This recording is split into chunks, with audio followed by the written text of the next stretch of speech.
Unajua sijui kama itakuwa nimekufahamu au sivyo. Masuala ya mazishi tulipita, nakumbuka huko nyuma, ambao watu wengi sana maskini hawalijui hili. Tunakwenda kimazoea, hatuendi kisheria. Tulipita hapa kwamba kuzika kuna daraja. Nani aliyekuwa na haki ya kumzika marehemu, si ndio? Swali lako liko hivyo, ndivyo lilivyo. Waliokuwa na haki ya kuzika ni yule wali. Tupo ni nani? Wali. Na ili mtu awe wali lazima awe na sifa, anaitwa nani? Asaba. Ndo ali. Hawezi kuwa wali kama si asaba. Tupo Kwa hiyo mtoto wa nje ya ndoa, tupo mtoto wa nje ya ndoa pia naye kwa mama yake, si ndio? Wanasema kitanda hakizai haramu. Yule anamrithi mama yake pia. Tuko pamoja? Bado unatikisa kichwa tu. Mtoto wa nje ya ndoa kwa mama yake si haramu, anamrithi kama kawaida. Kumrithi nani? Mama yake. Kwa sababu wanasema kitanda hakizai nini? Haramu. Kwa hiyo ni wali na yeye kwa mama yake. Tupo na atakuwa ni asaba kama ni wa kiume. Tuko pamoja? Ili awe wali lazima awe nani jamani? Asaba. Hapa tukamata vizuri, yani tunakwenda kimazoea, mara nyingi tunakwenda kimazoea. Na huo uasaba una daraja au una pande vile vile. Una daraja na una pande. Pande nne. Kuna jihatil ubuwa, jihatil bunua, jihatil uhuwa, jihatil uruma. Hawa wote ni mawali kwa sababu ni maasaba. Upande wa baba ni wali kwa mwanawe au kwa wanawe. Tupo Lakini pia ni nani? Ni asaba. Ndio maana akawa wali mpaka akapata uasaba. Kuna upande wa watoto wa marehemu. Watoto wa marehemu na wao ni nani? Ni mawali. Ile watu hawalijui. Wajua hawali kweli. Kwa sababu ni asaba na yeye mtoto. Kuna upande wa kaka wa marehemu. Makaka nao ni nani? Ni maasaba. Na kuna maami ni maasaba.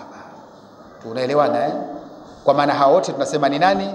Ni mawali kwa lugha nyingine. Kwa sababu ni maasaba na ni mawali. Lakini huu uasaba huu, tuko pamoja Kuna wakati mtu anawezekana akawa ni asaba, kuna wakati akakosa uasaba. Nitakupeni hapa kichwa nitakugongeni. Kwa mfano, baba si asaba kwa mwanawe. Tupo Je, huyo mwanawe akiwa na mtoto wa kiume, baba anakuwa asaba? Anakuwa sababu furudhi baba. Na asaba anakuwa nani?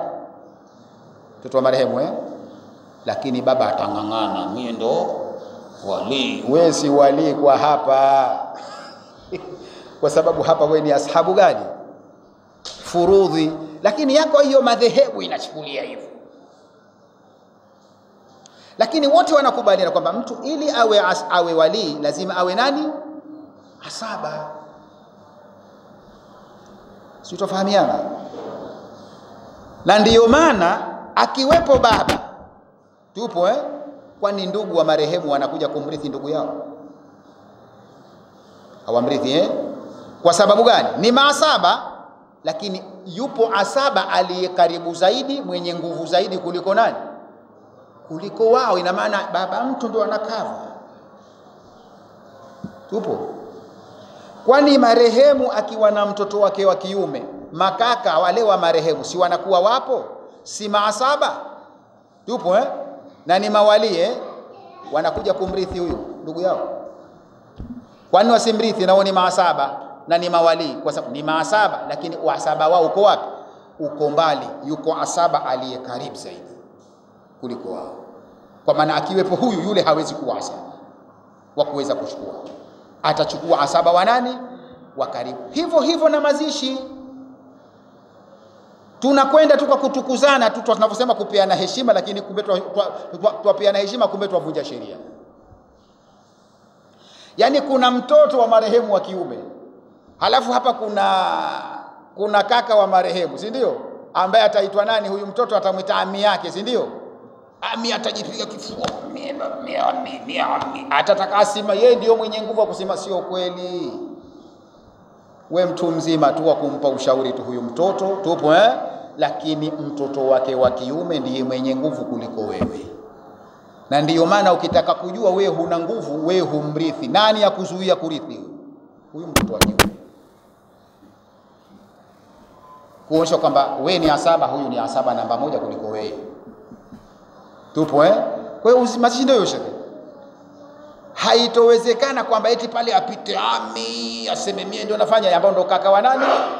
Wa marehemu kuliko nani? Mtoto wake. Lakini kimazoea ndio twafanya hivyo. Twapeana, utaonekana huna heshima, wampa mtu heshima, kumbe wavunja nini? Vunja sheria. Shekhe, umenifahamu kidogo? Nani yule mtoto wa nje ya ndoa? Ndio kwa mama yake watakaoza upande mwingine. Huyu hana upande mwingine huyu. Watakaoza kwa baba yake, au sio? Huyu hana upande wa baba huyu. Kwa usije ukaniuliza sasa huyu mtu anajua huko kwa baba yake. Huyo ndio hana baba. Huyu ana upande kuhudhuria kwenye maziko. Shekhe, hata jirani unataka kuhudhuria. Tupo hata rafiki tukafa unafaa kuhudhuria. Tunaelewana Tunachozungumza ile haki ya kusimamia. Tupo huko babani kwake, hata kama ndio yuko baba yake, dukana yule ndio aliyoitia mimba ile, si ndio? Yule hana hizo daraja, hana hizo nguvu kusimamia, kwa sababu yule hamrithi. Tupo manake si sahaba, si wali kwake. Kwa kama si wali, hana nguvu ya kusema na babangu utaka nimswalie. Naam, yani ilivyo mtoto wa nje ya ndoa. Tupo ni basi tu, lakini hata yule baba yule ambaye ndiyo si baba yake tunasema kwa sababu yeye kamdhulumu yule mtoto. Tupo alipaswa yeye kabla hajafa yule baba ambaye si baba kweli. Tupo basi ausie au ampe kabisa kabla hajafa, jamani kitu hichi mimi nampa mtoto fulani, na sio urithi, anamgaia kwa sababu kamharibia maisha yake, kamdhulumu. Ndio inavyotakiwa, sababu yeye ndio alomharibia. Sasa ikiwa yule baba hakufanya, wale watoto wanatakiwa wafanye hivyo, si vibaya, wamgaie, si wa kumpa urithi, wamgaie, lakini wakubaliane kwamba tunajua huyu bwana huyu kwa sababu hana pa kwenda, ndio kaza nini, kazulumiwa, basi tukateni kiasi wetu tumpe. Wakifanya hivyo wanafanya vizuri tu, lakini haitoambiwa kafanyaje karithi. Sio urithi, kwenye urithi hayumo. Sasa wewe unasema bwana hapati shilingi, sasa unakuwa unini ule, unasema ubakhili huo, shuha hiyo tena ya ukorofi tena. Pamoja na wote na yeye kaka yenu, si mmezaliwa pengine mama mmoja bwana, au sio? Lakini ndio yeye kadhulumiwa, na yeye si mwenye hilo kosa. Kwa hiyo kumgaia, ndio Allah amesema wakihudhuria ulil qurba kismatul qurba farzuquhu. Sawa, wakihudhuria kwenye urithi wanapogana tu watu wa karibu, waruzukuni, yani wagaieni chochote. Kama kipo hakipo tena, basi watafuta makao. Allah